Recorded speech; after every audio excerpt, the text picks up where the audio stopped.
നമസ്കാരം, ഞാൻ doctor Arun B Nair. 32 വയസ്സുള്ള ചെറുപ്പക്കാരൻ കൂലിപ്പണി ചെയ്ത് ഉപജീവനം കഴിക്കുന്ന വ്യക്തിയാണ്. നല്ല കഠിനാധ്വാനിയാണ്. എല്ലാ ദിവസവും ജോലിക്ക് പോവും, നല്ലൊരു തുക വരുമാനമായിട്ടുണ്ടാക്കുന്നുമുണ്ട്. വീട്ടുകാര്യങ്ങളൊക്കെ നന്നായി നോക്കിക്കൊണ്ടിരുന്ന ഒരാളാണ്. എല്ലാ ദിവസവും ജോലി കഴിഞ്ഞൊരു ചെറിയ അളവ് മദ്യം കുടിക്കുമായിരുന്നു എന്നത് മാത്രമേ ഉള്ളൂ. അപ്പോൾ ഒരു പൈൻറ്റ് വാങ്ങിക്കൊണ്ട് വെച്ചാൽ അത് ഒരാഴ്ച കൊണ്ട് തീർക്കും, അത്രയേ ഉണ്ടായിരുന്നുള്ളൂ. പക്ഷേ കഴിഞ്ഞ 2 കൊല്ലമായിട്ട് മദ്യപാനത്തിൻ്റെ തോത് കൂടി വരികയാണ്. ജോലി കഴിഞ്ഞതിന് ശേഷം കൂട്ടുകാരോടൊപ്പം പോയി ബെവറേജിൽ നിന്ന് കുപ്പി വാങ്ങും.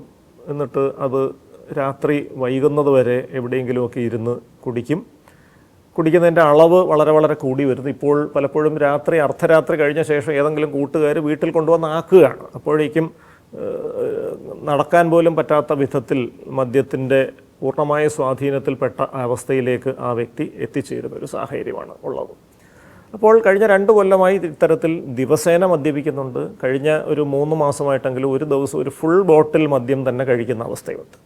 ഒരു ബോട്ടിൽ മദ്യം ഇപ്പം വീട്ടിൽ അങ്ങ് വാങ്ങിക്കൊണ്ട് വരും, വൈകുന്നേരം ഇരുന്ന് കുടിക്കാൻ തുടങ്ങും. ചില കൂട്ടുകാരും കാണും. കഴിഞ്ഞിട്ട് അർദ്ധരാത്രി കഴിയുമ്പോൾ കിടന്നുറങ്ങും. രാവിലെ എഴുന്നേൽക്കുന്ന ഉടനെ കണ്ണ് തുറക്കണമെന്നുണ്ടെങ്കിൽ കുറച്ച് മദ്യം ചെന്നേ പറ്റൂ, ഇല്ലെങ്കിൽ വിറയൽ വരും. അതുകൊണ്ട് രാവിലെ എഴുന്നേറ്റ ഉടനെ തന്നെ മദ്യം ഉപയോഗിച്ചതിന് ശേഷം മാത്രമേ മറ്റു കാര്യങ്ങളിലേക്ക് പുള്ളിക്ക് പോകാൻ പറ്റൂ. അപ്പോൾ ഒരു ദിവസം ഏതാണ്ട് ഒരു 750 ml മദ്യം ഒറ്റയ്ക്ക് ഇദ്ദേഹം 24 മണിക്കൂർ കൊണ്ട് അകത്താക്കുന്നൊരു അവസ്ഥയിലായി. അപ്പോൾ കഴിഞ്ഞ കുറച്ച് ദിവസങ്ങളായിട്ട് പുള്ളിക്ക് കുറച്ച് ശാരീരിക ആരോഗ്യ പ്രശ്നങ്ങൾ വന്നു. ഛർദി വന്നു, എന്ത് കഴിച്ചു കഴിഞ്ഞാലും ഛർദിക്കുന്നൊരവസ്ഥ വന്നു. അപ്പോൾ അതിനെ തുടർന്ന് പുള്ളിക്ക് ഒരു 2 ദിവസം വീട്ടിൽ വിശ്രമിക്കേണ്ട ഒരു സാഹചര്യം വന്നു.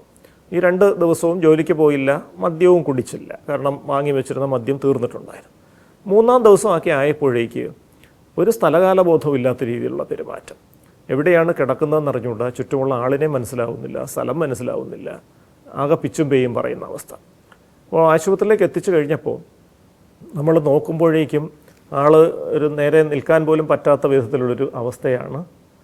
അദ്ദേഹത്തിന് ചോദിക്കുന്നതിനൊന്നും വ്യക്തമായിട്ട് ഉത്തരം പറയാൻ പറ്റുന്നില്ല. ഓർമ്മയും ബുദ്ധിയൊക്കെ നശിച്ചു പോയതുപോലെ നിൽക്കുന്നു. കണ്ണുകൾ അങ്ങോട്ടും ഇങ്ങോട്ടും ചലിപ്പിക്കുന്നുമില്ല.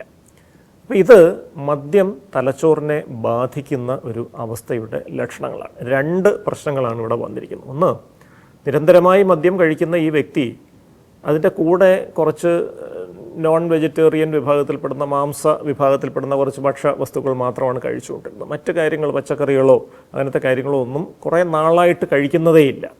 അപ്പോൾ നമ്മുടെ തലച്ചോറിൻ്റെ പ്രവർത്തനങ്ങൾക്ക് വൈറ്റമിൻ B1 അല്ലെങ്കിൽ തയമിൻ എന്ന് പറയുന്ന ഒരു വൈറ്റമിൻ ആവശ്യമാണ്. ഇതിൻ്റെ അളവ് ശരീരത്തിൽ കുറയുമ്പോൾ, തലച്ചോറിൽ ഇതിൻ്റെ അളവ് കുറയുമ്പോൾ തലച്ചോറിൽ ചില തകരാറുകൾ വരും. അതിനെയാണ് വെർണിക്കേസ് എൻസെഫലോപ്പതി എന്ന് പറയുന്നത്. വെർണിക്കേസ് എൻസെഫലോപ്പതി ഉള്ളൊരു വ്യക്തിക്ക് ഒരു സമ്പൂർണ്ണമായ ഒരു സ്ഥലകാല ബോധമില്ലായ്മ, ഓർമ്മയില്ല, പറയുന്ന കാര്യങ്ങളൊന്നും ലെക്കില്ല, ലെവലില്ല, അങ്ങനത്തെ സംസാരമായിരിക്കും. കണ്ണുകൾ ചലിപ്പിക്കാൻ പറ്റില്ല, സൈഡിലോട്ട് കണ്ണുകൾ അനക്കാൻ പറ്റില്ല, നടക്കുമ്പോൾ ആടിപ്പോവുകയും ചെയ്യും. അപ്പോൾ ഈ ഒരു അവസ്ഥ ഇദ്ദേഹത്തിനുണ്ട്. ഇതിനോടൊപ്പം നിരന്തരമായി മദ്യം കഴിച്ചിട്ട് പെട്ടെന്ന് മദ്യം നിർത്തേണ്ടി വന്നപ്പോൾ ഉണ്ടാകുന്ന ചില പിൻവാങ്ങൽ ലക്ഷണങ്ങൾ, ആ പിൻവാങ്ങൽ ലക്ഷണങ്ങളുടെ ഫലമായി ഡെലീരിയം എന്നൊരു അവസ്ഥ വരാനുള്ള സാധ്യതയുണ്ട്. ഇത് 2ഉം കൂടെ ഒത്തുചേർന്നപ്പോൾ ഉണ്ടായൊരു സ്ഥിതിവിശേഷമാണ്.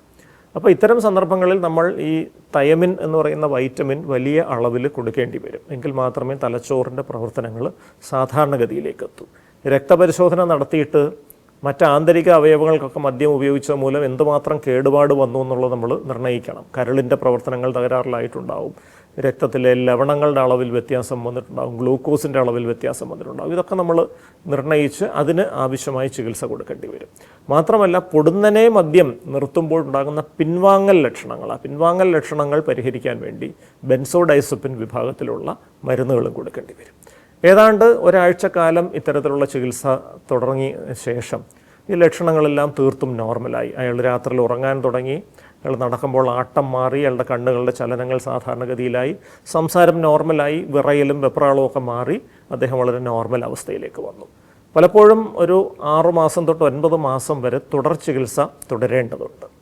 ഈ തലച്ചോറിലെ തയമിൻ്റെ അളവ് ക്രമീകരിക്കാൻ വേണ്ട മരുന്നുകൾ തുടരേണ്ടതുണ്ട്.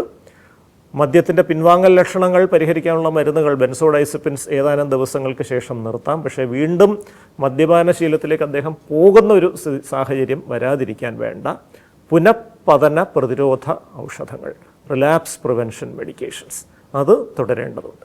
മരുന്നുകളോടൊപ്പം ആവശ്യമായ മനഃശാസ്ത്ര ചികിത്സകളും കുടുംബാംഗങ്ങൾക്കുള്ള പരിശീലനവും നൽകി കഴിഞ്ഞാൽ ഈ മദ്യ അടിമത്വത്തിൽ നിന്ന് നമുക്ക് ആ വ്യക്തിയെ ഫലപ്രദമായി മോചിപ്പിക്കാൻ സാധിക്കും. നമസ്കാരം.